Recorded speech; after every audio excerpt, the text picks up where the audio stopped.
It's universal card review time for the new cards coming from Direchasm, and this time there are more universals than you can shake a stick at.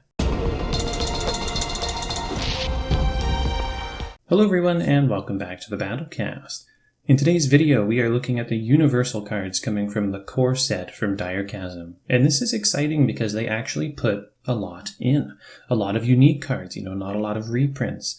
Furthermore, this is obviously sweet because these cards apply to old warbands, and that's a big deal because sometimes, old warbands just need a little nudge in the right direction to become powerful again. So we're going to start off with the objective cards. First on the docket we have Absolute Dominance. This is an end phase card for 3 glory. Score this in an end phase if there are 2 or more surviving friendly fighters and no more than 1 surviving enemy fighter. This is similar to like Annihilation, but it can be scored in any round.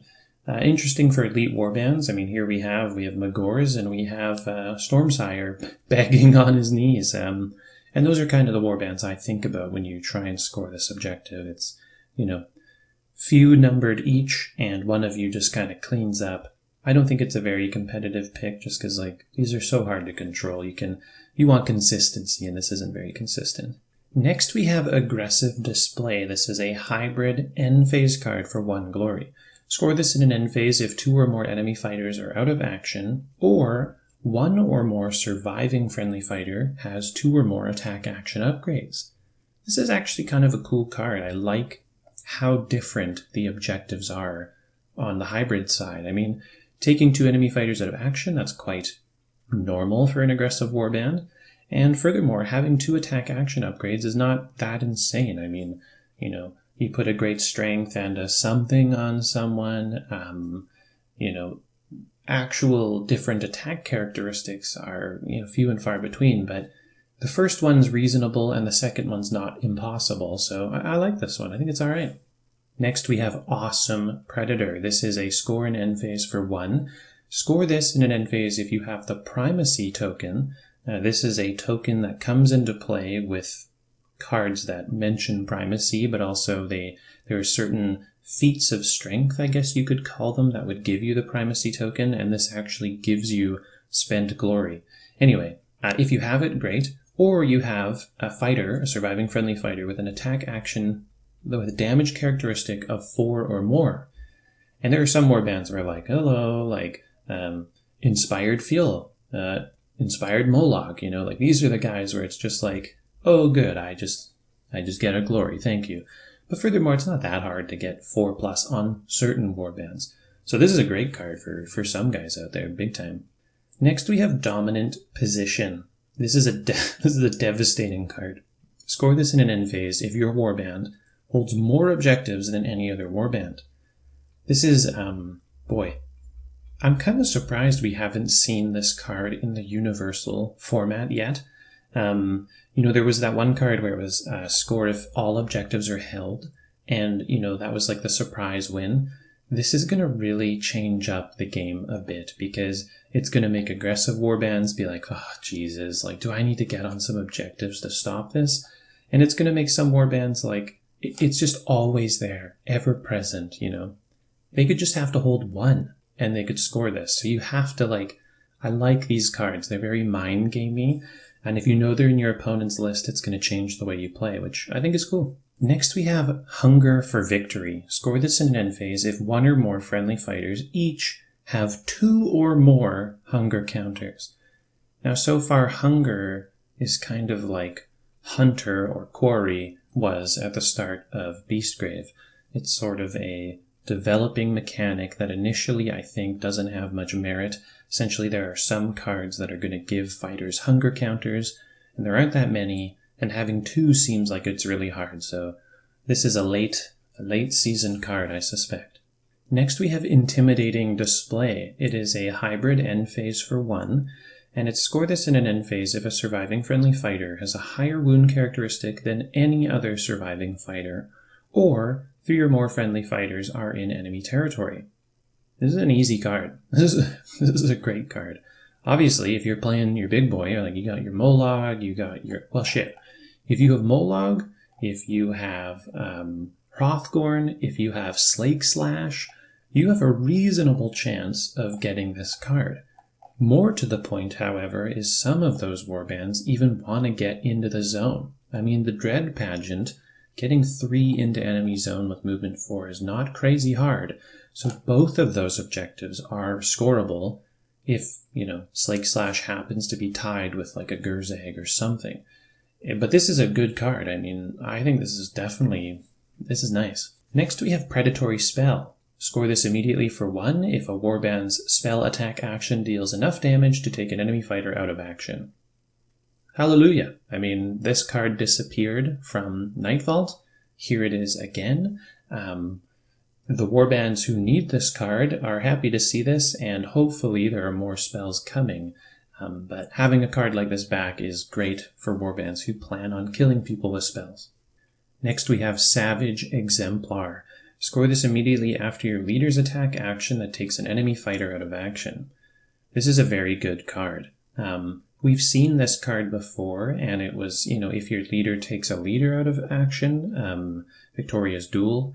We've seen some warband-specific versions of this, like Scathe, where if he makes a charge and kills someone. This is even easier, and some warbands are going to love this. The Dread Pageant, Vasilak knows how to throw down. Of course, Molog, Thundrick, there are tons of warbands whose leaders are heavy duty. Hrothgorn, this is a bank. Right now, aggressive decks are looking very strong because of the primacy token and all of these cards so far. They're just very aggressive focused. Next, we have Successful Hunt. Score this immediately after a friendly hunter's attack action that takes an enemy quarry out of action. Damn you, Hrothgorn. Damn you. Damn you to heck! This is a great card for him. This is a good card for a lot of people. I think quarry is a fairly common thing to have these days. I think that this is okay. For Hrothgorn, it's come on. This is dope. I think there are enough upgrades now that give quarry that are good that that might merit running this. Next we have Surge of Aggression, a Surge hybrid. Score this immediately after you gain the Primacy token or a friendly fighter's successful attack action with a damage characteristic of 4+. Now I actually had to do a double take because this is very similar to Awesome Predator, which is an end phase card, but it has a similar score. Firstly, do you have the Primacy token? That's the first option of both of them. And secondly, the Awesome Predator says, do you have someone with a 4+ attack? This one is, did you succeed with that attack? So a lot of these cards are looking real saucy for our boy Molog and Hrothgorn. Jesus. I think Molog's coming back with a vengeance, folks, and damn, I feel bad for some people. Now, he is worth more glory, so they obviously knew that was coming. Molog's worth 2 glory now if you kill him, but the boy's he's gonna be getting thick real quick. And I think warbands like the Dread Pageant who can actually uninspire him, I think that's the Dread Pageant, that's gonna be pretty important. Next we have Treasure Hunter. Score this in an end phase if your warband holds 2 or more objectives in enemy territory. It's easier said than done, that's for damn sure. So 3 glory is fair. I think that's a fair reward for such a difficult card. Next we have Winged Death, a Surge hybrid. Score this immediately after a friendly fighter's range 3+ attack action takes an enemy fighter out of action, or a friendly fighter ends a charge action 6 or more hexes away from the hex where they started. Both of these are cool objectives. I think this being a hybrid card is good because the first score condition, a lot of people are going to run that, Thundrix, our recent Mayari's Guardians, right? Spell attack actions count as range 3+ attack actions. So if you're running a kill someone with a spell card, you're probably going to run this card too. And then the extra, 6 movement is quite nice, right? We know that the Dread Pageant get very quick. I think, and both of the core set upgrades give +2 move in some condition. So I think, this is a great card. Good. I must say, for a core set, the objectives were very good. There is usually a lot of chaff just shit filler objectives. That is not the case here. I'm actually shocked. Most core sets have like one good objective and a bunch of useless. I'm totally floored. I can't believe it. Now we're moving on to the Gambit and ploy section. The first card we have is a Gambit spell. 1 lightning, I love it already. If cast, choose a friendly fighter within 3 hexes of the caster.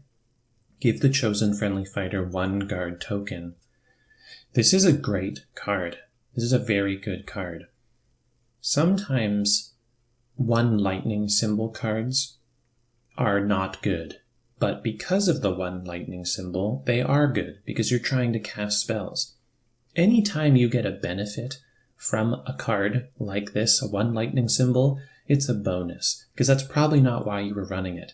That's why we saw the card that came out recently where for 1 lightning you discard an opponent's card.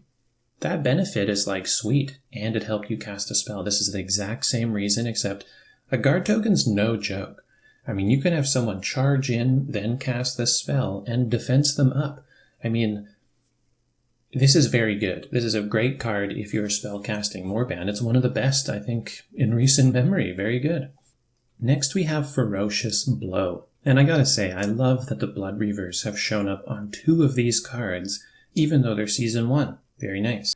+1 damage to the first attack action of range 1 or 2 made by a friendly fighter in the next activation. In addition, it gains Cleave if you have a hunger counter. 1 or more hunger counters. I think this is fine. I mean, again, we don't really know what hunger, how easy it is going to be to get. But +1 damage is fine, and Cleave is great. I mean, if you have a hunger counter, so we'll see. Next we have Ferocious Lunge, a ploy. +1 move in the next activation, or +2 if they have a hunger. See previous card. I mean, +1 move is fine. I wouldn't run a ploy of it. +2, like a Spectral Wing, is great. Now, given that Spectral Wing is here, but yeah, it depends what hunger counter's like. Next we have Ferocious Resistance. Choose 1 friendly fighter. Roll 1 magic dice for each of the chosen fighter's wound counters, and 1 additional magic dice if that fighter has 1 or more hunger counters. For each lightning symbol, heal 1 on that fighter. Alright. I must say, you know, we have not seen a good healing card since Healing Potion, straight up. I mean, when that card left, I thought healing was dead. This is pretty saucy. I think that if you are Hrothgorn or Mollog, this is going to be a good card. If you're Hrothgorn especially, because he has the Tough Hide, which reduces his damage. You know, so healing 1 on him is like healing 2 in a way. This is impressive. I mean, if you have 5 damage on Mollog, and he rolls 5 dice, and each one is a 50% chance, I mean, heaven forbid he gets like 4 heal off. Like, that's insane. So for some warbands with high wound characteristics, you know, the Stormcast, whatever, this is going to be okay. And for the big boys, I'm talking Mollog and I'm talking Hrothgorn, this is a good card. I'm pretty impressed with this. Next we have Hungry Advance. Choose 1 friendly fighter, push them 1, and give them a hunger token. So here we are, seeing the hunger come into play. A sidestep to boot. Why not? Next we have Hungry Bolt. It is a 1 swirl Gambit spell. Then you scatter 3 from the caster's hex. Any enemy in the hex gets hit for 1 damage, they get a hunger token, and you get a hunger token. I don't think it's good enough, to be honest. I like that it's easier to cast, but scattering is hard, and giving them hunger tokens apparently might be good, so I don't know. Next we have Hunting Season. Each fighter is a hunter, and each fighter is a quarry. This effect persists till the end of the round! Holy hell, what a crazy card this is. I think, oh man, I think this is really cool. I think that if you are running cards, if you're running cards because some of your fighters are hunters, and you're expecting your opponent to be running things that make them quarry, this card's just the icing on the cake, because it's one of those things where you know you have this, and if your deck plays around hunter quarry, you are going to benefit much more than your opponent is. You know, if your cards are built around it and you have a card that makes it happen, you're gonna mess it up, man, because they're just gonna play their game, and now you're forcing them to play your game. I think there's some big implications for this card in the right deck, and I think it's a card that we've been wanting, because so far the Hunter Quarry mechanic is very random. It's like, oh, they didn't bring any Hunters, they didn't bring any Quarry, like, wow, my deck's done. I was like, well, now they did, because everyone is. Very cool. Next we have Hypnotic Aspect, another spell. 1 lightning, hello. If cast, choose 1 enemy fighter. Within 3 hexes of the caster, push the chosen fighter 1 hex. This is a good card. I mean, a ranged distraction. You know, you must be in line of sight, you must be in range, so there's some drawbacks. There's no response, and 1 lightning is very easy.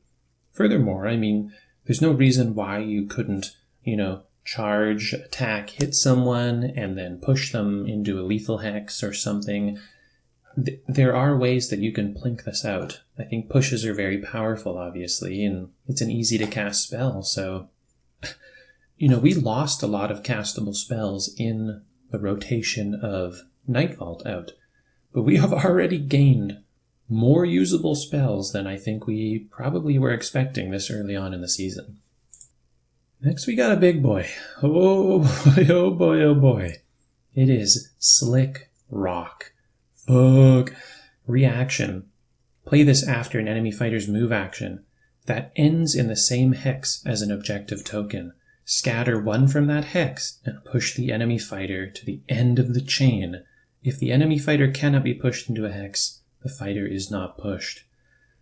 This is fucking devastating. Straight up. I almost thought they would never make a card like this because, you know, obviously the one that comes to mind is a Quick Thinker, right? Somebody commits to a charge and you say, screw you, I'm out of here. The same is true here. I mean, it's true in more ways than one. Heaven forbid if they charge onto an objective, which most people would do, because why wouldn't you, right? If you can attack someone and be on an objective, you always do that pretty much. Well, now you don't. Because if you charge on that objective, you literally lose your activation. Like, you charge... Almost. I mean, you know, you charge on the objective, you scatter 1, you might end up still next to the fighter you were going to attack. If positioned correctly, chances are you don't, but there is a chance. So your charge might be screwed, which is obviously brutal. But what's worse is that versus objective warbands, right? They make a move action, and you basically just push them off. They have committed to an action, and you have said, that action was wasted, that fighter has a move token, you have to use a Gambit to get back on. Absolutely devastating. The fact that you know you have this, and now they have to play around it, I mean, charging objectives will never be the same. Moving onto objectives are going to be very scary. This is an auto-include in every single deck, ever. This is a very powerful card. It will make the BAR, and I'm surprised that they made it, because making people regret doing an action, like losing an action, is not fun at all. And we've seen every card that does that basically disappear from the game. Next we have Thrill of the Hunt, a reaction. Play this after a friendly fighter's attack action that takes an enemy fighter out of action. You gain the primacy token, period. Then you may heal them 1, or you may push your fighter 1 hex. This is interesting. I mean, shit. Getting that primacy token is a big deal. And yanking it back just like that's good. Being able to push 1's good. Healing 1, you know, give or take. Some warbands it's better than others, but a push isn't the worst thing ever. It's a good card. Fine card. Wow, so again, same thing. See previous comment about objectives. I'm kind of shocked at how good some of these ploy cards are for the core set, universal. Jesus, this is going to be a very explosive season. Yeah. Now we're moving on to the upgrades. The first one is Earthing Staff. This is a restricted to wizard card. This fighter is Quarry. If this fighter's Quarry, Backlash and Gambit spells cannot deal damage to this fighter. How interesting. I mean, Backlash is not something, I mean, it comes up once in a blue moon. It sucks when it does, but That's not why I would run this card. Gambit spell's not dealing damage. Like, that's pretty trippy, honestly. Yeah, I wonder if there are some cards. I knew there used to be some cards maybe where you dealt damage to yourself and then got more benefit from them. Like, I'll try and find it and put it up on the screen. This isn't going to be worth running because, like, you run this and you're the only person in the whole tournament running a spell-based deck. Like, oh, great, now it's a dead card. But it's a pretty cool card. I like it. Next, we have Fearsome Trappings. This fighter is Hunter. And if you have the Primacy token, you can re-roll 1 attack dice in their attack roll. Re-rolling attack is very powerful. And if your game plan is to get the Primacy token, good. So, I think it's a fine card. Next, we have Formidable Defense. This fighter is Quarry. If this fighter is Quarry, they get +1 defense, but they do get -1 dice from their attack actions. Interesting. Very interesting. This has interesting implications. I mean, what would you rather have? More dice in your attack or not die as easily? You know, for a fighter like Glacette, who would be 3 dodge shield, you're pretty freaking safe. But then again, your inspired attack is 2 swords for 2, which is like, that's not very good. I like the drawback. I think for some fighters this might be good. I think for defensive warbands it makes a lot of sense, right? You're not trying to attack, you're trying to get onto objectives. So living is probably more important than killing. I think this is a well-designed card, and it will see some play, I'm sure. Next, we have Hungry Armor. I would not want to be wearing Hungry Armor, no thank you. Give this fighter a Hunger token at the beginning of each round. If this fighter has a Hunger token, you can reroll 1 defense dice in this fighter's defense roll. If you're running a Hunger deck, I mean, you probably want this card. However, if you get it in round 3, you might be fucked, so I don't know. Rerolling a defense, there are easier ways to do that, or there were easier ways to do that. I think they might have been rotated out, so whatever. Next, we have Master of Spoils. Gain the Primacy token each time this fighter makes an attack action that takes an enemy fighter out of action. After this fighter is taken out of action, discard the Primacy token. I think this is a cool card. I think for some warbands like Molag, Hrothgorn, where when the big boy dies, like you probably aren't in a great spot, so putting your eggs in one basket is what you should do, because that's the point of what you're doing. I think this card is fine. I mean, getting that Primacy token every time you kill someone is probably a big deal. So yeah, you wouldn't want to run this, you know, in like you wouldn't want to run this in like Zarbag's Gits, but there are some warbands where I think it's a great call. Next, we have just a horrific upgrade, Prey Skin Mask. I mean, look at this thing. It looks like Thedro is skinned. Jesus, that's terrifying. This fighter's Quarry. -1 dice to this fighter's attack action. This card can't be discarded. However, during a ranged 1 or 2 attack action that target this fighter, after the deal damage step, give the attacker this upgrade. It's too bad that you don't give it to them before they attack, because then like that's actually okay. The fact that they've dealt you damage, so the attack went through, you might even die, and then you're like, here's this upgrade, which might help them score objectives that they have. Is like, it's not great. But I like the idea. I like that it's a new type of card. I think A for effort for designing a new card, but I'm not sold on it. Next we have Savage Speed. +2 move. This fighter is a hunter. -1 defense to a minimum of 1. Holy fist, is this card strong. Oh my god. A +2 universal move is like... that's like a dream come true to some warbands. Furthermore, becoming a hunter, yes please, and -1 defense to a minimum of 1. There are a lot of 1 defense warbands out there who this card is basically just +2 move. I mean, Chosen Axes, all of them. Hello. Molag. Hello. Gurzag and the boys. Hello, like, Magor, like, just get it done, right?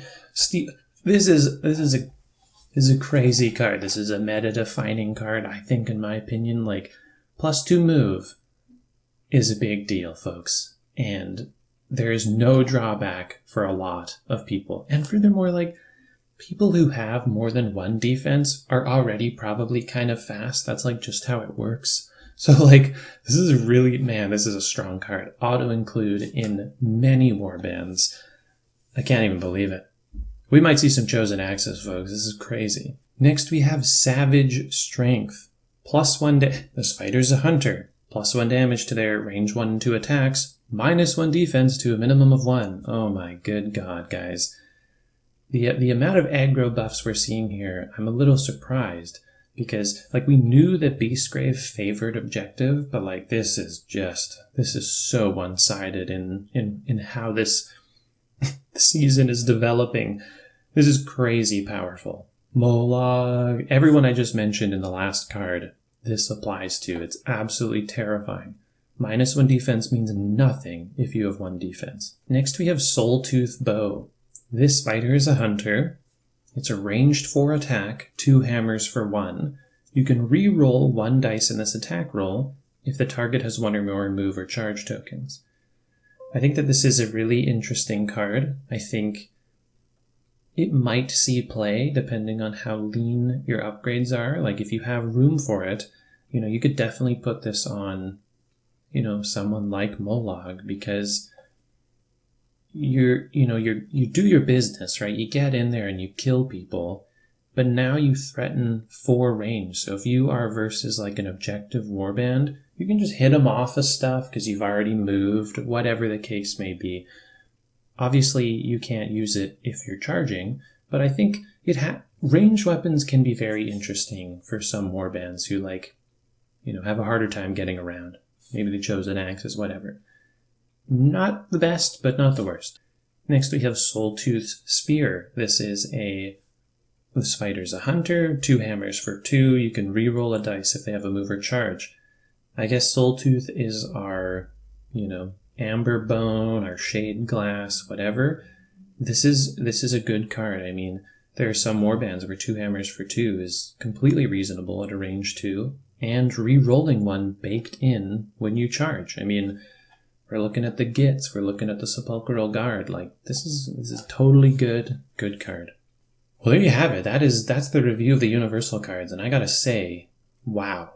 I am completely caught off guard and shocked at the power level of the cards in this core set.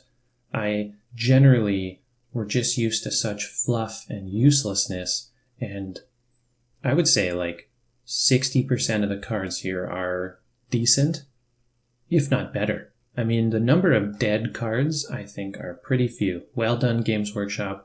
Holy shit, aggro warbands are... It's going to be a bloodbath, man. This season is looking like it's going to be an absolute bloodbath, especially with Slick Rock. I mean, we understand now why the Thorns of the Bride Queen got nerfed like they did. More cards reaching the banned and restricted, or the restricted list, because they obviously push onto objectives. And now that they push on and Slick Rock does not affect them, but it would, the Gits, the Grimwatch, like, they're the best hold objective warband out there, period, now, because Slick Rock can ruin people's day. Anyway, that's my review of the Universal cards. Let me know what you think in the comments section below. Thank you so much for watching, and I'll see you next time. Thanks for watching. I hope you enjoyed the video. Please consider supporting the channel by liking this video or subscribing to the channel, and especially hitting that bell icon. Feel free to leave comments in the comments section below. I love talking with you guys. Until next video, I'll see you then. Thanks.